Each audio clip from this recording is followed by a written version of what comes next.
If there is no love at the base of that, nothing, there's nothing will come out of it. I feel like it's my obligation to keep saying that as we go through this so people remember again and again, not talking about some kind of religious ideal or something like that. You can do anything you want, but love is something people have to come to. It's a feeling that has to be awakened. You can be a Jew called Kanye, but you have to have a heart of gold. When do the Jews start fighting and killing each other? People already blaming the Jews for releasing the virus and then selling the vaccine to the world. These two moments in time where Jews kind of reached the zenith of their unity and then fell from it. The Jews saw them all, beat them all, and is now what he always was. All things are mortal but the Jew. All other forces pass, but he remains. What is the secret of his immortality? Okay, listen, enough of that. This is a podcast, and we're not going to try to find, we're going to find the solution to anti-Semitism, okay? We're going to stop that right here, right now, from this stinking basement. When we get to the bottom of this, we're going to read from this mystery book, which you're not going to find out about until the end of the series, and we're going to really entertain every perspective. We're not going to say, oh, you can't say this, you can't say that. No, we're going to say everything. Because if we're not going to be able to talk about it, we're not going to be able to solve it. We're going to really grab you in the kishke and we're going to squeeze until we get something, right? Either a bowel movement or a freaking solution. We want to know what happened 3,500 years ago in Babylon that started this whole mishugas, and we want to finish it here in 2020. That's it. Here we are, episode 9 of the Jew Function podcast. I hope someone was listening and asking those questions. I know people have a lot on their minds right now, but these are still big questions. We see that Jews are conveniently inserted into every conversation. I feel this is still a very important undertaking. Last week we promised people a bit of a Game of Thrones action here. It's a bit pornographic, I must say. Because it doesn't serve that much purpose except to add color to this. So are you saying there's a bait and switch here? I waited all week for you to... Yeah, exactly. To hear about some terrible backstabbing, and now there's a moral to the story. Yeah, we're in the spirit between the two temples, right? Between two destructions. I'm sorry, my bad. Between two destructions, yeah. The destruction of the first temple, destruction of the second temple. That hurts when you say that. I know. Okay. These two moments in time where Jews kind of reached the zenith of their unity and then fell from it, right? When the Romans came in at first, it was not bad. I guess there was some deals worked out. We were allowed to return and practice. There's no Romans yet, right? This is still we just won, the rebellion over the Greeks. We just came out of the whole Hanukkah thing, right? With the Maccabees, the Hasmoneans. Okay. Yeah, the Greeks are still doing okay. The Hashmoneim in Hebrew, I don't know, the Hebrew name is much better. Hashmoneim, essentially, they achieved spiritual freedom, and they did not translate it to spiritual liberty, meaning the pursuit of this unity, right? This sublime unity. Instead, they went for more power. I think it was at that time that the kingdom of Israel grew, I don't know, maybe by 10 times bigger than it was when they started. It reached like southern Lebanon, Golan Heights, foot of the Syria, today's Syria, all the way down to into the Sinai and a little bit into past the Jordan. It was a nice. That whole Transjordanish area. Yeah. That whole area to the east there of Israel. Exactly, it was the other side of the Jordan River, right? Yeah. That in itself, not such a bad thing, but they continued to mingle with the nations around them, couldn't kind of deteriorate in spirit. That's really what we're talking about, right? The spirit of things. So each time they come to some kind of unity, and then they mix back into the. Last week we touched on this concept that there's the development of humanity, meaning they were Abraham was in Babylon, and then it went through the next empire, and then the next empire, and humanity is like growing through this process, right? And architecture's growing, and culture's growing, and all this is growing. And then alongside, there's this other wheel that's spinning, which is this Jewish thing, which we talked about, which was not a religion yet. It was not a religion. And it's it's also developing, and that's this unity thing. And if the unity is moving ahead, when humanity moves ahead like that, and when it's not, when the growth of the culture and all the other things, like kind of the from the ground up approach, when that is trucking along faster, it causes this.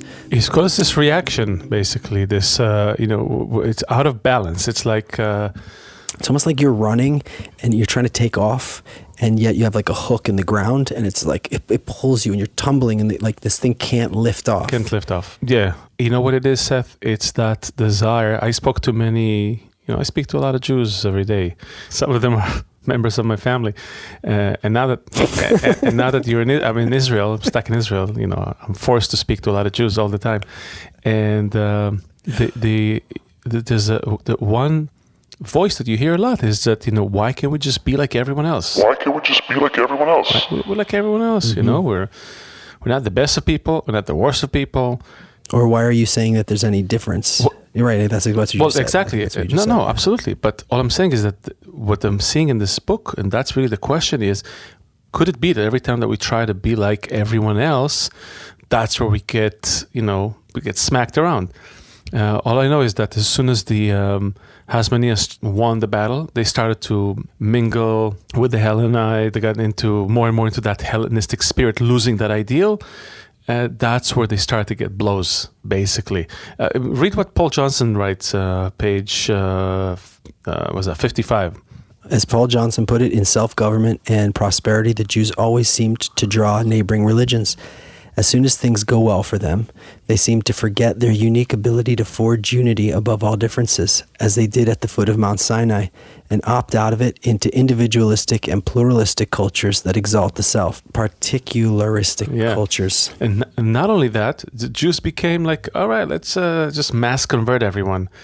So they started these forced conversions, bringing people in, which is, again, it's very un-Jewy-like. Like if someone wants to become a Jew today, usually they get like a bit of polite, like maybe you should come next week. Right? But even today, it's Judaism is a.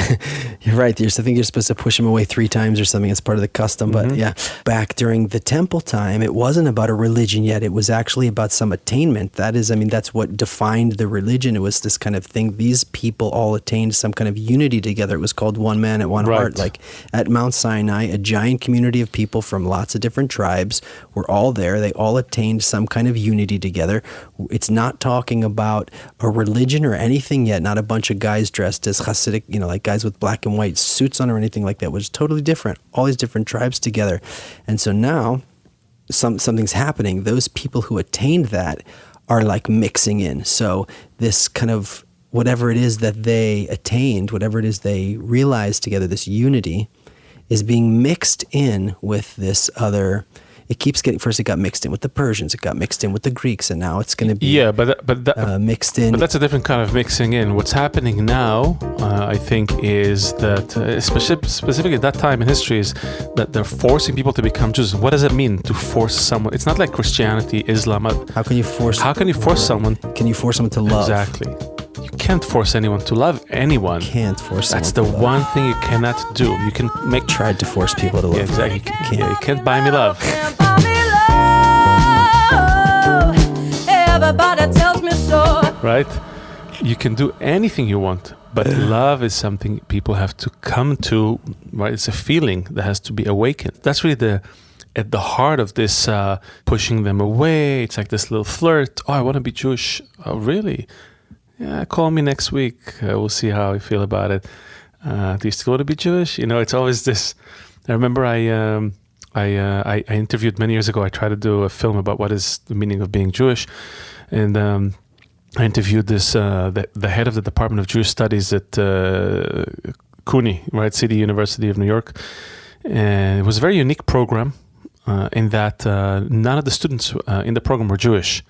And it was all full of like these people from the ghetto, from the Bronx, people who were fascinated. They became fascinated with this whole idea of Judaism and the suffering, the people. A lot of black people also, they're like, oh, they suffered the genocide. Our people suffered the genocide. Maybe we're kindred spirits. There was a lot of that. And I asked the guy, what are you doing? And he said, well, Judaism is always about kind of putting barbed wires around us. We always like to live inside barbed wires.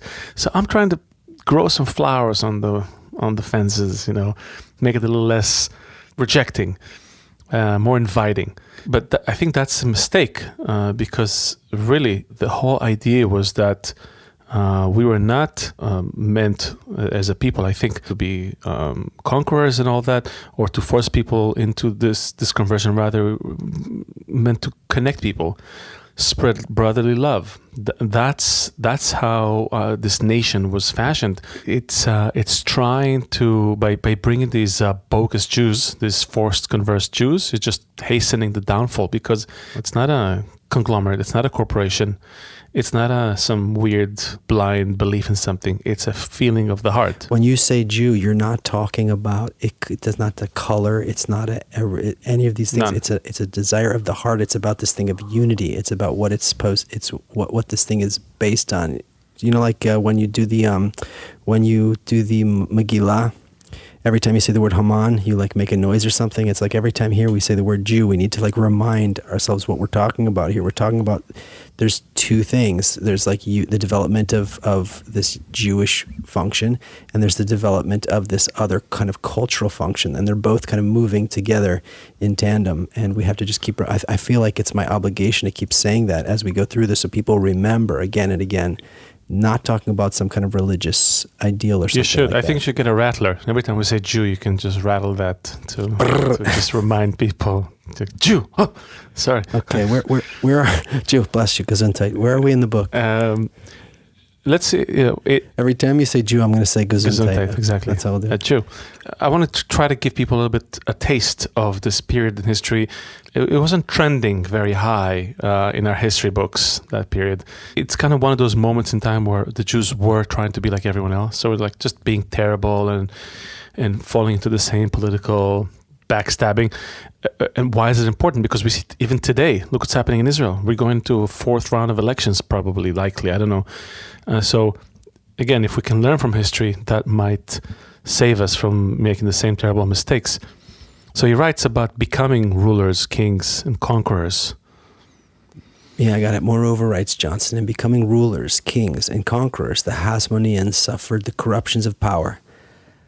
Alexander Yanai turned into a despot and a monster. And so who was he? He was one of the guys in the lineage. The Hasmonean. This is the house of Matisiah. Remember that guy, the priest that started the rebellion, the guerrilla. Yes. Yeah, so it's right. Okay. And he turned into a despot and a monster. Okay, so this was the Maccabee guy that we celebrate in Hanukkah from him, the Hasmonites. That guy, this is 60 years after that rule already. 60 years after the Maccabees. Yeah. They never told me this. I know. Turned on into a despot and a monster, and among his victims were the pious Jews, from whom his family had once drawn its strength.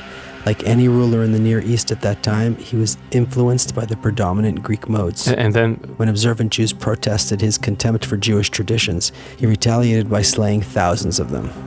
Alexander, in fact, concludes, Paul Johnson, historian, found himself, like his hated predecessors, Jason and Menelaus, perpetuating the civil war. Yeah. See, so, and this, by the way, and this continues. He died, then he's got these two sons, Hyrcanus and Aristobulus. They start this little war. He leaves the kingdom to his wife, Alexandra. Yes. Yeah, the mother, right? I told you, this is Game of Thrones, this is like nothing. And she prefers one of the kids, over the other kids, right? But these are all Jews. These are all Jews. Right? Jews. You can hear the names. They're starting to get more and more Hellenized. It's like this. You didn't call your kid Chaim? No, we called him Jason. Yeah, Jason. It's like, so again, it's not the problem. Alexander. Exactly. It's not in and of itself a problem. That's an important thing to say. It's not an attack on Jews becoming more acculturated to their surroundings. It's about where is it coming from, right? It's the departure from the ideal. You can be a Jew called Kanye, but you have to have a heart of gold. The heart of Chaim. It could be Kanye, but with the heart of Chaim. So this continues. So she prefers one son, but he's not a good manager of public affairs. She makes him the high priest. There's so much to choose. Fast forwarding in Game of Thrones to like the incest and the murder and stuff. Well, there's like so much to choose from. I don't know. Let's see. So Aristobulus, the other son, he captures the crown, and the general Pompey the Great, he conquers Judah. That's when the Romans really enter, right? So now the Romans came in after all this, all the families killing each other, after all. The mother prefers this son. Yeah, no, this continues. This is just the beginning of that. Read what Paul Johnson is saying. He's talking about the downfall. He says, talking about the rise and the fall of the Hasmonean sovereignty in Judah, the land there called Judah. Quote, the story of their rise and fall is a memorable study in hubris. They began as the avengers of martyrs. They ended as religious oppressors themselves. Oh, it sounds like what's going on in Israel now, right? They said that like coming out of the Holocaust, and then now we're the oppressors.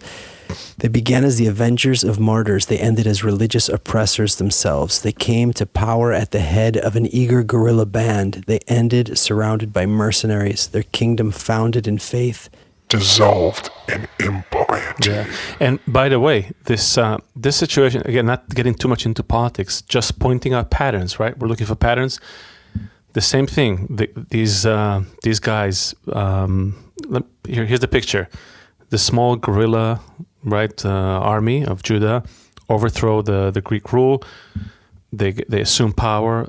They get the keys to the kingdom, and what they do, instead of going back to being these spiritual warriors, they become conquerors, right? They expand the kingdom, they go beyond. They become mired in politics, in power, blood, blah, blah, blah, blah, blah. Downfall. What happened, one of the arguments of what happened after the 67 war, right? Everybody's closing in. This tiny Israeli state, fights 5 Arab nations, defeats all of them. And instead of being, saying, okay, and stay out, kind of, no, we go beyond. We go beyond, we go into the Sinai, we go into the West Bank, we go into the Golan Heights, we expand the kingdom again. The exact same pattern. Some people trace all the problems with the Israeli-Palestinian conflict to that moment in time. That going overboard, so to speak. And of course, you can justify it saying, yeah, we needed to have, wider borders to protect, whatever. Like I said, I don't want to get political. I'm saying it's the same exact action. A tiny group. An interaction. Yeah. When the decision needs to be made, are we going to now be spiritually focused people and secure our life, secure our freedom, secure be a light, be an inspiration to the world, show the world how we, with no resources, make the desert bloom, take care of our children, bring everyone together, share the knowledge, share the wealth, share everything we learned? Or are we going to make terrible media and banks and things that put everyone in debt and all kind of again, no judgment. We're just saying, look at the world right now. Look where it's at. Clearly, something about that route is not great. We should really look at this other route. And we are not here like somebody else doing social commentary. God forbid. We're not doing social commentary. We are saying that the life that we are reclaiming, well, Leo, we're maybe getting off track of the book, and maybe my personal feelings are coming out a little bit here. Okay, we want to hear a little bit of your personal feelings. It's good. Yeah, let's hear it. It is time to reclaim, to embrace that spiritual heritage, that unity, that love, that brotherhood, that love, that connection, that thing that we come from, that seed of who we really are. That is our protection. That's the thing that's going to save us from enemies trying to kill us all the time, from problems in the world, etc. I think that's what I'm seeing here so clearly, as we're going through this kind of commentary on the past. But really, that's the inner story that I'm seeing here. That is always the story. It's just the clothing that changes. It's just the names of the people. It's a cycle. It usually has 4 stages in it. I think you can find a lot of nice references to that, bonus points to anyone who finds the root of that. No, yeah, it's amazing that we're not seeing it. This is the time where we really descend into it. Because this is an important moment in time. Pompeius, right, marches in. The Romans established the rule. By the way, the Romans also didn't want to interfere with the Jews, just like the Greeks. But the Jews left them no choice but to just stop it. Just you go in that corner, you go in that corner. After Hyrcanus dies, they put Antipater. This is the end of the kingdom of the lineage of David. Up until then, all the people in that history were like descendants of the house of David. Right, that was what symbolized the unity of Israel. David and Solomon, who built the temple. We didn't get to the temple. This is after the second temple. No. Solomon who built the second temple was still David. No. We're still waiting for the final destruction of the second temple. So we're between the two. So Solomon built it. Solomon built the first one. Yeah, we have the Babylonian exile. Then they come back. They build the second one. End of King David's house. Right. Then Antipater's son Herod completely Hellenizes the country. It's like the heyday of a gym on every corner, right, and a movie theater. You're a Jew and you're good looking. Yeah, exactly. You got muscles and brains. It's like exactly right. It's so alluring. It's a good time. Yeah, we're together. We go to the gymnasium in the morning. We go to the amphitheater in the evening. This is great. It's like it's the best of all worlds. But then. In 4 BCE, right? This is 4 years before, right? The whole thing. Herod dies, and then the kingdom is divided into 3. Okay, so this is further, a further breakdown of whatever was left. One day we'll reveal what this book is, and everybody can go back and read all the details. Yeah, tell us the exactly. main points here. Well, he said, he goes to the Archelaus. He receives the biggest portion. Herod also. Again, most of them were called Herod, so I'm not even going to stop and say which Herod was which. But he makes a speech in the temple. He says, "I'm going to give you, whatever you need. I'm going to have regard to your wishes," as they say. And then, but very, very quickly, it became clear that he didn't really, like any good politician, he didn't really mean what he was saying. When do the Jews start fighting and killing each other? So before the Romans come in. From that moment, that's where we get into political intrigue, broken promises, civil unrest, all of that stuff, right? So how many years is that happening for? Well, 10 years after his great promises on the temple, right? At 6 CE, Common Era, right? 6 years after this Jesus guy was born. He was deprived of his crown. He's sent to Gaul, to France, and that was, and then from that moment, it becomes a province of a Roman province. That's when and Pontius Pilate was there during that time, right? Yeah, we're going there. Mm-hmm. We're going there. So the Romans declared Judah a province of Rome, and they changed the name from Judah to Judea. So certain Jews are ruling over other Jews, and they don't like it. So certain Jews then send letters to the Roman government complaining about the other Jews. Here, read that. Read about the Roman province of Judea, right here. Where are you? Page 58, the top.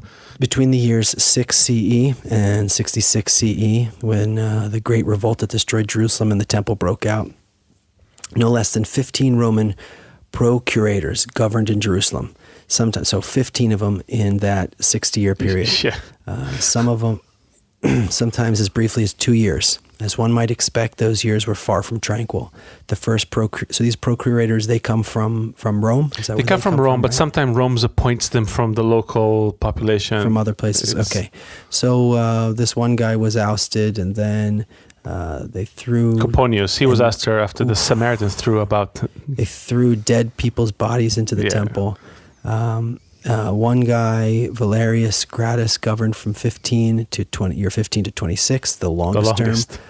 He arbitrarily appointed and deposed high priests. Yeah, basically, think about it. Yeah, under Roman rule, they were given, like you were given your place, you can do whatever you want, and by whatever we want, we know what it means. Like you can practice basically it can be a spiritual nation, right? It's like the dream of every hippie. You can just focus on unity, on brotherly love, do all of that. And instead, what do? You keep bickering, and these guys come in. Oh, he threw dead bodies into the temple. Oh, he stabbed me in the back. After this guy, that's when Pontius Pilate became the procurator, and he put images of Caesar inside the temple, inside the holy temple. Yeah, he did. Pontius was he was a big goof. He did it mostly to annoy people. In that case, the Jews. So here's the thing: imagine you have the Caesar, Tiberius. He's sitting there in Caesarea, and they're sending an emissary appealing to Pilate to redress the infringement of their traditions caused by the shields, and not to disturb the customs which throughout all the preceding ages have been safeguarded without disturbance by kings and emperors. Yet Pilate, naturally inflexible, he was a blend of self-will and relentlessness, stubbornly refused. They clamored, "Do not arouse sedition, do not make war, do not destroy the peace. You do not honor the emperor by dishonoring ancient laws." So they come to this to the procurator, and they give him a lesson on morals and humility. Right? This is great. Everybody loves to hear Jews tell them how to behave better. Do not take Tiberius as your pretext for outraging the nation. He does not wish any of our customs to be overthrown. If you say that he does, produce yourself an order or a letter or something of the kind, so that we may cease to pester you, and having chosen our envoys, may petition our Lord. In the end, of course, they do send a letter to Tiberius, and he becomes infuriated with him, and he tells him, remove all those idols, put them in Caesarea. And we know at the end of that period what happened. He also orders the crucifixion of Jesus. Right? That was during his that was on his watch as well. So briberies, insults, robberies. A lot of lot of people causing each other problems. Yeah, and lots of problems. And people think, the death of Jesus was like the end of it, or the beginning. No. It took years. Everybody remembers it took almost 300 years before Christianity was a thing. Right? We're still in the middle, in the height of this kingdom of Judea, and the Romans keep replacing procurators. Right? Trying to Leo, maintain the peace. What's the next big chapter that's going to happen after this? Because I think we're coming to the to the end of this episode. Where what did we learn tonight? Where are we going next? What's happening here? So it's hard to say, because there's so much more blood that can be spilled. Tell us in general what's happening, and then whoever really cares is going to go back and read the book later. Yeah, it's true. I like this guy's Felix. He practiced every kind of cruelty and lust, wielding the power of king with all the instincts of a slave. This is great. Stay tuned after our podcast where Leo will read. I think that there's a few lessons here, I think, that I got. Number one, that Jews were not made to be kings and conquerors. It's always the deputy to the advisors, the ones who kind of set the tone. You may even say the spiritual tone, right? Abraham, Moses, Joseph, Daniel, Joseph, Mordecai. They're always the guys who, they're sitting by the king, outside the king's gate, or somewhere there, and they're giving direction to it. They're not the ones who are actually embroiled in all the intrigue and the politics. And when we do that, we get hammered. Also, when we become conquerors and we create, we try to impose our values, so to speak, we fail again, because the only value we have is brotherly love. And you cannot impose love. People have to feel love. They have to be inspired to love. They cannot just be forced to become Jews. They cannot be, to bring it back to today, like, the struggle between the right and the left, and the progressives and all those values, those morals, they're all worthless. If there is no love at the base of that, nothing, there's nothing will come out of it. gender-neutral bathrooms and organic beets, and is not going to do anything unless there's love there. That's the only value that Jews need to promote. We need to figure out how to crack that. Even in this podcast, we need to figure out how to crack that, to get to that. The key, we take it into the mystery of this thing and figure out how to open that up, because it's not enough that we just talk around it. We really need to, through this process together, actually crack it. Because I still feel like, as much as we talk about this, I still feel like we're circling around it right now. We're not inside of it yet. We agree about this. We see this pattern already. We already see a pattern that's repeating itself. I don't know if we can do it. I think if someone is listening, I hope someone was listening. I saw a few downloads already. It's cracking a safe, kind of the old-fashioned way. You have a hammer, you have a chisel, and you just hammer. You hammer, you get in there, you hammer. It's not precision work yet. There's a big shell, and you have to just crack that.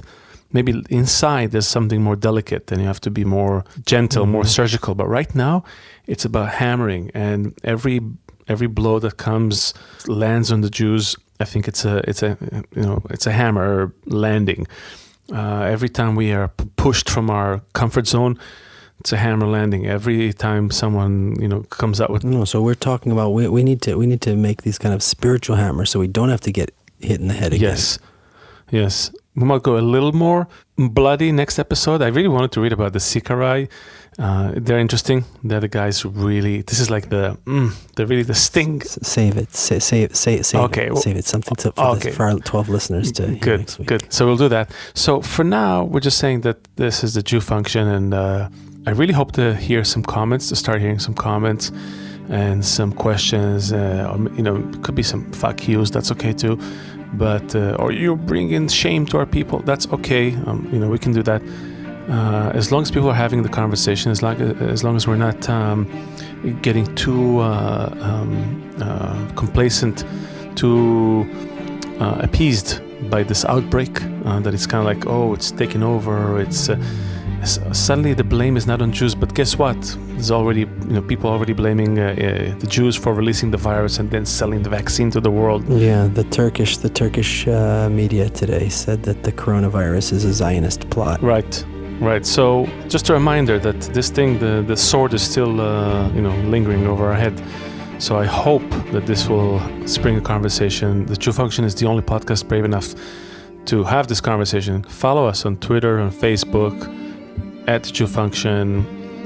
Subscribe to our channel on YouTube, and buy Seth's book, Jew, God bless you. Jew, The Antidote to Anti-Semitism. Right, buy that book. Pretty soon there's going to be a line of t-shirts, so save up the remaining funds that you have, and Shalom from New Jersey. And goodbye from Israel.